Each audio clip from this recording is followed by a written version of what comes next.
So if you've been with us on this strategic journey toward financial independence, we've really done the heavy lifting. We've built that secure foundation. That's right. It was an intense period of work. Stage 2, what we call financial resilience, it's been all about, stabilizing the house. We've covered a lot. Mapping the budget, building that saving habit, crushing debt, getting the emergency fund solid. And automating the whole system so it pretty much runs on rails. Exactly. And now we arrive at step 9. And this is critical.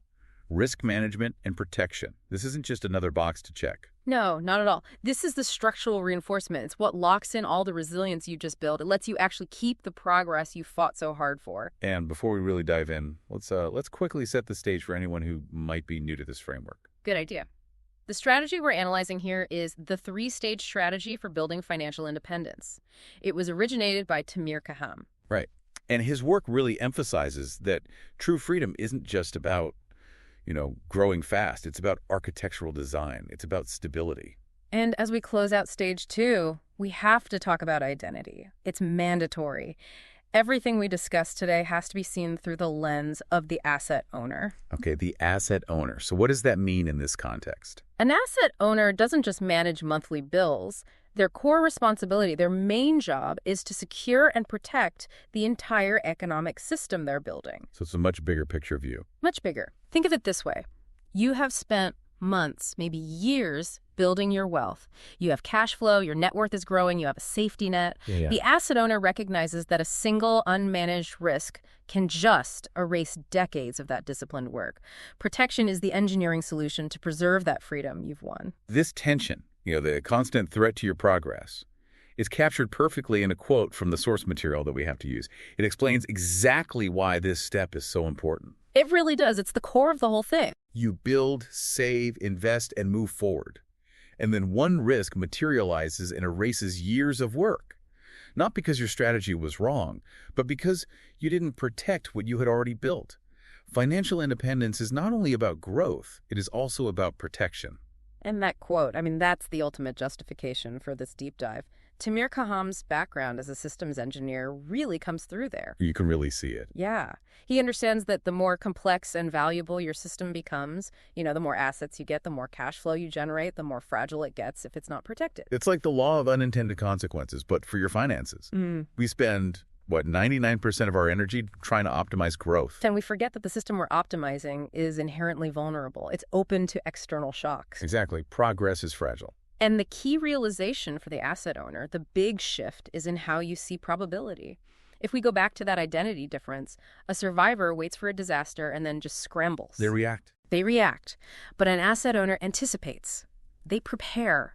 They know deep down that risk is not a question of if, it's a question of when. That's a huge conceptual difference, just hearing it like that. Once you internalize that risk is a certainty, not just a possibility, your actions have to change. They have to. You shift from just hoping it won't happen to strategically mitigating it. So the asset owner is certain that life will eventually throw a major financial punch. Absolutely. A health crisis, a lawsuit, a big economic crash, catastrophic damage to property, something.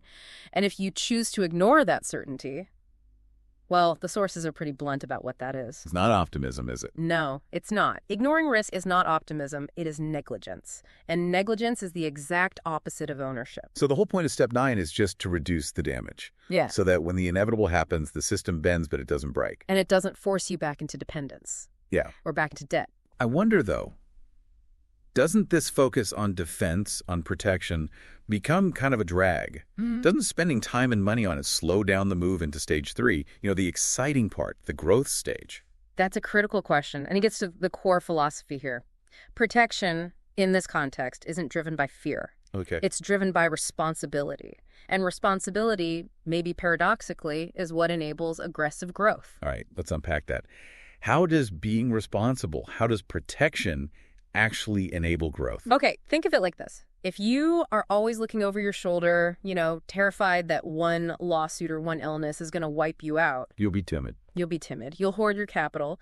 You'll be cautious with your investments, and you will absolutely avoid the kinds of high-yield opportunities that come with managing real assets. So the protection, the strong legal and insurance framework Yeah, that gives you the confidence to move forward. precisely. It gives you the confidence to deploy capital into yielding assets because you know your core system is firewalled.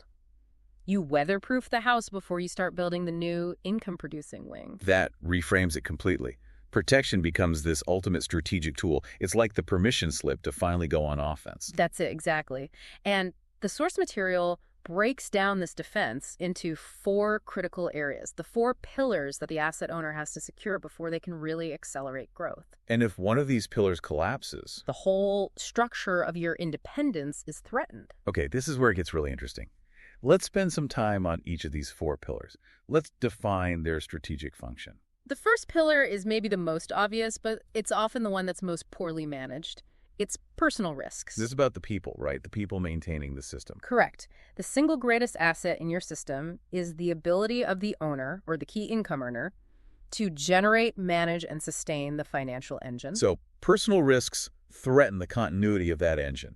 Exactly. Things like a critical health event, disability, or premature death. The strategic defense here isn't just health insurance for the medical bills, it's ensuring income replacement. Income replacement. Yes.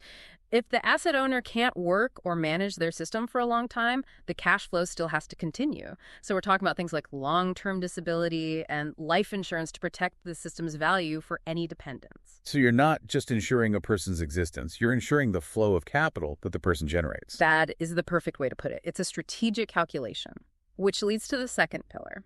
Asset and property risks. This is about protecting the tangible things. Yeah. The things that generate or hold value. Yes. And in today's world, that includes both physical assets, like the real estate Tamir Khaham started with, and digital assets. Online businesses, intellectual property. Exactly. The risk is damage, theft, or interruption. So the strategic function of protection is twofold.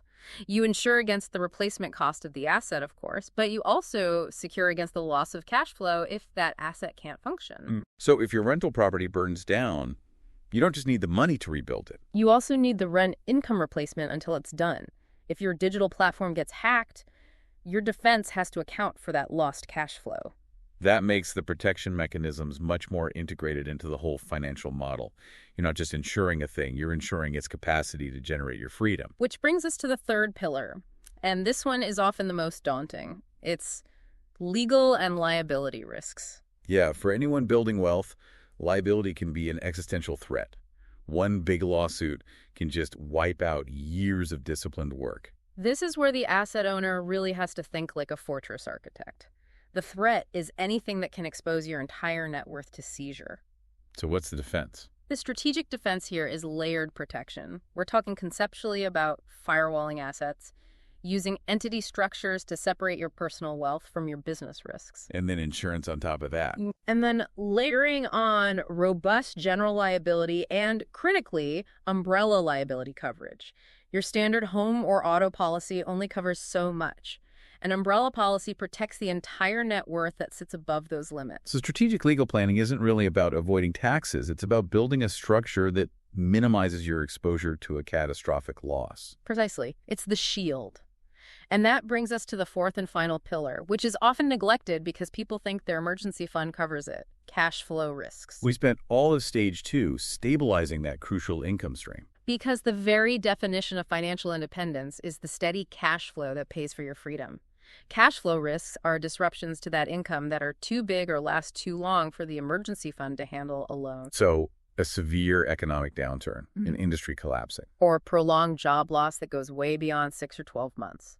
The strategic defense here isn't the policy that can buy, it's system design. What do you mean? This pillar is secured by early diversification, building multiple smaller income streams as a redundancy, even while your main job is going, and ensuring your fixed costs are flexible enough to contract if they have to. Okay, so the 4 pillars, people, assets, legal exposure, and cash flow, they all need distinct layered strategies. But they all serve the exact same purpose. They protect the integrity of the system so you can confidently push into stage 3. And that's the key takeaway. It is. And remember, the asset owner identity requires us to view this entire conversation about risk as fundamentally strategic and conceptual, Yeah. not technical. Right. We're establishing the framework, the mindset change. Hmm. This deep dive is about why you need protection and what areas you need to protect. Oh. We are not getting into the technical weeds of insurance products. No premium comparisons, no numerical optimization, that's implementation. And implementation always follows strategy. You identify the threat to your pillars, you design the conceptual defense, and then you go find the tools to execute it. Okay. Before we officially finalize stage 2 and move on, we always take a moment to address the nature of this analysis, especially when we're talking about such high-stakes decisions. Yes, this clarification is crucial, and it links right back to the responsibility of being an asset owner. Right. So just to be very clear, this episode provides conceptual and strategic content only. It does not constitute financial advice, investment advice, or money management. The host is not acting as a financial advisor. All financial decisions are your responsibility. And because we are discussing strategy, we also have to state that there is no guarantee of results. Even if everything described is implemented correctly, success is not guaranteed. The fact that this approach worked for Tamir Khaham, the originator of this system, does not guarantee it will work for you or for others. We share this framework to enable deep strategic thinking, but the execution and the results are entirely tied to the choices you make. Thank you. With that necessary clarity, we can now really appreciate what you, the listener, have achieved. By completing this critical step, you've gone from just saving money to successfully finalizing stage 2, building financial resilience. You've transitioned. You've gone from a reactive stance to being a system owner who can withstand external shocks. This preservation mindset is fundamental. Real financial freedom isn't just attained. It has to be defended. It has to be actively and strategically defended over time through discipline, ownership, and protection. And now, you are ready for the payoff. We are moving into the final and most exciting phase, stage 3 growth and economic freedom. Our next deep dives will shift entirely to offense. We'll start focusing on structural resilience, on system scalability, and on that strategic move to acquire your first yielding asset, your first true income engine. But let's leave you with one final thought before we cross that threshold. This journey as an asset owner, it never really stops. We know that Tamir Khaham continued to evolve, to adapt his system. He started learning the complex world of digital assets at age 67. That commitment to continuous learning is what keeps the asset owner robust for decades, and protection is what makes that lifetime of learning and growth safe. So reflect on this before you move to offense. What critical piece of knowledge about protection in the personal, asset, legal, or cash flow pillars are you, as the asset owner, currently ignoring? And what immediate conceptual step do you need to take to close that vulnerability? Think about the biggest hole in your defense. We invite you to join us for our next deep dive, where we will discuss the first practical steps in stage 3, acquiring your first engine of economic freedom. Manage your risk, protect your progress, and secure your system. See you next time.